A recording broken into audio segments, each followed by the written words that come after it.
ಚಾಮರಾಜಪೇಟೆ ಕ್ಷೇತ್ರದಿಂದ SM ಕೃಷ್ಣ ಅವ್ರು ಗೆದ್ದಿದ್ರು.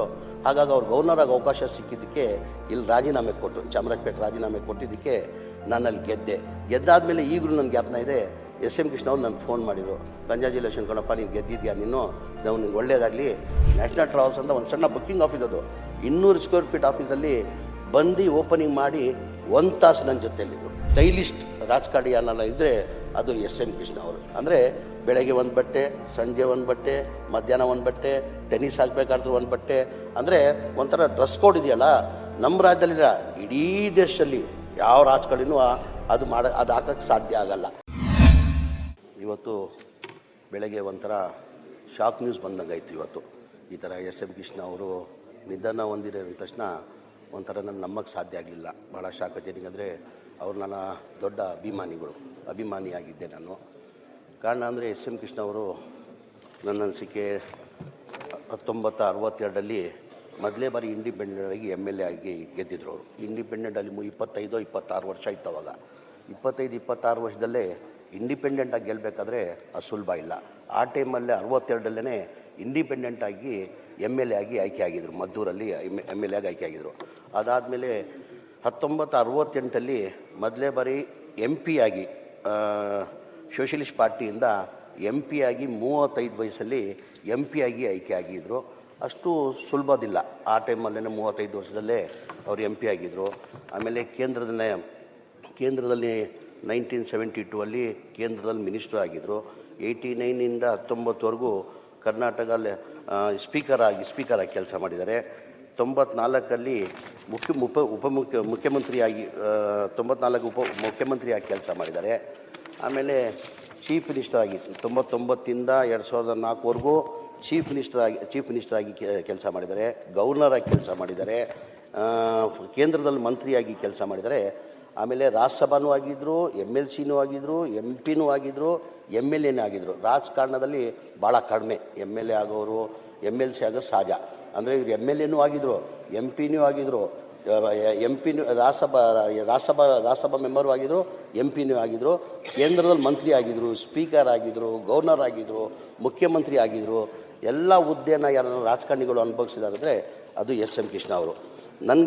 ನಾನಿವತ್ತು ಇಲ್ಲಿ ತಮ್ಮ ಮುಂದೆ ನಾನು ಮಂತ್ರಿಯಾಗಿ ನಿಲ್ಲಬೇಕಂದ್ರೆ ನಾನು ಅವ್ರು SM ಕೃಷ್ಣನೇ ಅವಕಾಶ ಮಾಡಿಕೊಟ್ಟಂಗೆ ನನಗಂತ ನಾನು ಭಾವಿಸ್ತೀನಿ. ಕಾರಣ ಅಂದರೆ 2004ರಲ್ಲಿ ನಾನು ಮೊದಲೇ ಬಾರಿ ಎಲೆಕ್ಷನ್ ಇದ್ದೆ, ಜಯನಗರಲ್ಲಿ ಎಲೆಕ್ಷನ್ ಇತ್ತು. ರಾಮಲಿಂಗಾರೆಡ್ಡಿ ಅವ್ರ ಮೇಲೆ ಎಲೆಕ್ಷನೆಲ್ಲ ಸೋತೆ. ಸೋತಾದಮೇಲೆ ನನ್ನ ಕನಸಲ್ಲೂ ಯೋಚನೆ ಮಾಡಿರಲಿಲ್ಲ ತಿರ್ಗಾ ನನಗೆ ಅವಕಾಶ ಸಿಗ್ತದೆ ಇಷ್ಟು ಬೇಗ ಅಂತ. ನನ್ನ ಕನಸಲ್ಲೂ ಯೋಚನೆ ಮಾಡಿಲ್ಲ. ಚಾಮರಾಜಪೇಟೆಯಲ್ಲಿ SM ಕೃಷ್ಣ ಅವ್ರು ಗೆದ್ದಿದ್ರು. ಚಾಮರಾಜಪೇಟೆ ಕ್ಷೇತ್ರದಿಂದ SM ಕೃಷ್ಣ ಅವ್ರು ಗೆದ್ದಿದ್ರು. ಹಾಗಾಗಿ ಅವ್ರು ಗವರ್ನರ್ ಆಗಿ ಅವಕಾಶ ಸಿಕ್ಕಿದ್ದಕ್ಕೆ ಇಲ್ಲಿ ರಾಜೀನಾಮೆ ಕೊಟ್ಟು ಚಾಮರಾಜಪೇಟೆ ರಾಜೀನಾಮೆ ಕೊಟ್ಟಿದ್ದಕ್ಕೆ ನಾನು ಅಲ್ಲಿ ಗೆದ್ದೆ. ಇಲ್ಲ ನನ್ನ ಗೆಲ್ಲಕ್ಕೆ ಸಾಧ್ಯ ಆಗ್ತಾಯಿಲ್ಲ, ನಿಲ್ಲಕ್ಕೆ ಸಾಧ್ಯ ಆಗ್ತಾಯಿಲ್ಲ. ಅವ್ರು ರಾಜೀನಾಮೆ ಕೊಟ್ಟಿದ್ದಕ್ಕೆ ನಾನು ಗೆದ್ದಾದಮೇಲೆ ಈಗಲೂ ನನ್ನ ಜ್ಞಾಪನ ಇದೆ. SM ಕೃಷ್ಣ ಅವ್ರು ನನಗೆ ಫೋನ್ ಮಾಡಿದರು, ಕಂಗ್ರ್ಯಾಚುಲೇಷನ್ ಕಣಪ್ಪ, ನೀನು ಗೆದ್ದಿದ್ಯಾ, ನಿನಗೆ ಒಳ್ಳೇದಾಗಲಿ, ಮಹಾರಾಷ್ಟ್ರಕ್ಕೆ ಒಂದು ಸತಿ ಬಂದೋಗು, ಗವರ್ನರ್ ಮನೆಗೆ ಬಂದೋಗು ಅಂತ ಅವ್ರು ಕೇಳ್ಕೊಂಡ್ರು. ನಮ್ಮದು ಅವ್ರ ಸಂಬಂಧ ಹೆಂಗಂದರೆ ನಮ್ಮ ತಂದೆ ಕಾಲದಿಂದನೇ ನಮ್ಮ ನ್ಯಾಷನಲ್ ಟ್ರಾವೆಲ್ಸ್ ಅಂತ ಬಸ್ ಇತ್ತು. ಆ ಕಾಲದಿಂದ ಮದ್ದೂರು ಕುಣಗಲ್ಗೆ ಬಸ್ ಅಡ್ಡಾಡ್ತಾಯಿದ್ರು. ಆ ಟೈಮಿಂದ ನಮಗೂ ಅವ್ರ ಸಂಬಂಧ. ನಾನು ಅವ್ರ ಚುನಾವಣೆಯಲ್ಲಿ ಹೋಗಿ ಕೆಲಸ ಮಾಡಿದ್ದೀನಿ. ನಾನು ಮುಂಚೆ ಅವ್ರ ಚುನಾವಣೆ 99ಗಿಂತ ಮುಂಚೆ ನಾನು ಅಲ್ಲಿ ಮದ್ದೂರಲ್ಲಿ ಹೋಗಿ ಅವ್ರ ಚುನಾವಣೆಯಲ್ಲಿ ಕೆಲಸ ಮಾಡಿದ್ದೀನಿ. ಅವರು ಮುಖ್ಯಮಂತ್ರಿ ಆಗಿದ್ದರು. 99ರಲ್ಲಿ ಮುಖ್ಯಮಂತ್ರಿ ಆಗಿ 2020ಅಲ್ಲಿ ನನ್ನ ಆಫೀಸ್ ಒಂದು ಇನಾಗ್ರೇಷನ್ ಇದ್ದರು. DP ಶರ್ಮಾ ಅವರಂತ ಇದ್ದರು.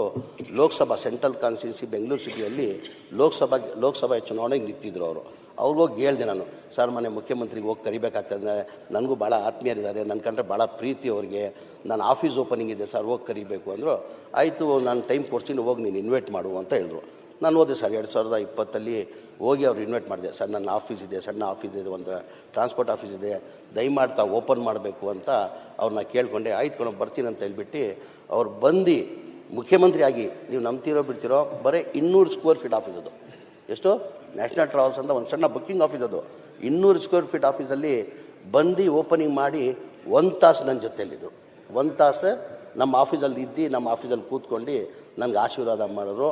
ಆವತ್ತಿಂದ ನನಗೂ ಅವ್ರ ಪರಿಚಯ. ತಾವು ನೋಡಿರ್ಬೋದು, ನಾನು ಭಾಳಷ್ಟು ರಾಜಕಾರಣಿಗಳು ನೋಡಿದ್ದೀನಿ. ಅಂದರೆ ಸ್ಟೈಲಿಸ್ಟ್ ರಾಜಕಾರಣಿ ಅನ್ನಲ್ಲ ಇದ್ದರೆ ಅದು SM ಕೃಷ್ಣ ಅವರು. ಅಂದರೆ ಯಾವ ತಕ್ಕಂಗೆ ಯಾವ ಕಾರ್ಯಕ್ರಮಕ್ಕೆ ಎಂಥ ಬಟ್ಟೆ ಆಗಬೇಕಂತ ಹೇಳ್ಬಿಟ್ಟು ಅವ್ರ ತಾವ ನಾವು ನೋಡ್ಬೋದಾಗಿತ್ತು. ಅಂದರೆ ಬೆಳಗ್ಗೆ ಒಂದು ಬಟ್ಟೆ, ಸಂಜೆ ಒಂದು ಬಟ್ಟೆ, ಮಧ್ಯಾಹ್ನ ಒಂದು ಬಟ್ಟೆ, ಟೆನ್ನಿಸ್ ಆಗಬೇಕಾದ್ರೂ ಒಂದು ಬಟ್ಟೆ, ಅಂದರೆ ಒಂಥರ ಡ್ರೆಸ್ ಕೋಡ್ ಇದೆಯಲ್ಲ, ನಮ್ಮ ರಾಜ್ಯದಲ್ಲಿಲ್ಲ, ಇಡೀ ದೇಶದಲ್ಲಿ ಯಾವ ರಾಜಕಾರಣಿನೂ ಅದು ಹಾಕೋಕ್ಕೆ ಸಾಧ್ಯ ಆಗಲ್ಲ ಅನ್ನೋ ಆ ಥರ ಬಂದಿರೋ. ಆಮೇಲೆ ವ್ಯಕ್ತಿ ಎಲ್ಲರ ಜೊತೆ ಒಂಥರ ಹೇಳ್ತೀನಿಲ್ಲ, ಯಾರು ಹೋದ್ರೂ ಪ್ರೀತಿಯಿಂದ ಮಾತಾಡೋರು. ನಾನು ಒಂದು 2-3 ವರ್ಷ ಹಿಂದೆ ಹೋಗಿದ್ದೆ. ನನಗೆ ಆಶ್ಚರ್ಯ ಆಯಿತು. ಎರಡಂದರೆ ಅವಾಗಲೂ ಅವ್ರು 89-90 ಆಗಿತ್ತು.